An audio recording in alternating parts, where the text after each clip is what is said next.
और दुर्भाग्यपूर्ण घटना है, लेकिन सबसे ज्यादा अफसोस की बात यह है कि पूरे देश में जब भी ऐसी घटनाएं घटित होती हैं, हमारी पूरी सरकार उसकी लीपापोती में लग जाती है।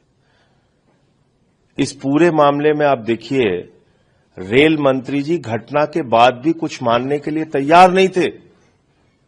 वो बराबर सफाई दे रहे थे, ऐसे जैसे कुछ हुआ नहीं। एलजी साहब ने अपना ट्वीट करके 29 मिनट के बाद ट्वीट एडिट कर दिया, ऐसे जैसे कि कुछ हुआ नहीं। तो लोगों की जान की कोई कीमत नहीं है क्या? महाकुंभ में भगदड़ में लोग मर जाए, फिर कहा जाएगा उनको मोक्ष की प्राप्ति हो गई। 17 घंटे तक उत्तर प्रदेश की सरकार स्वीकार नहीं करेगी कि कुछ हुआ है। दिल्ली में, देश की राजधानी में प्लेटफॉर्म पे भगदड़ से लोग मर जाएं, रेल मंत्री कहेंगे कुछ नहीं हुआ।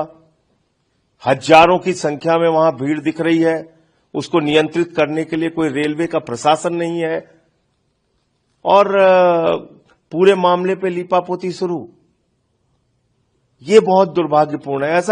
ऐसा लगता है कि इस देश के लोगों के नियति में मरना लिखा हुआ है।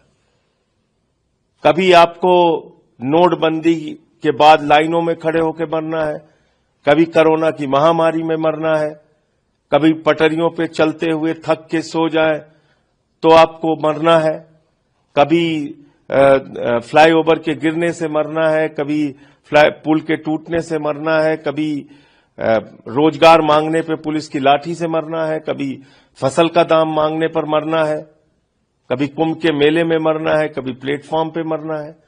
तो मरना इस देश के लोगों की नियति हो गई है, और ऐसा लगता है सरकार को कोई फर्क नहीं पड़ता।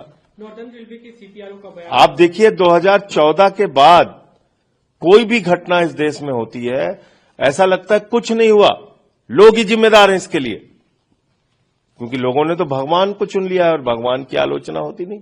सीपीआरओ का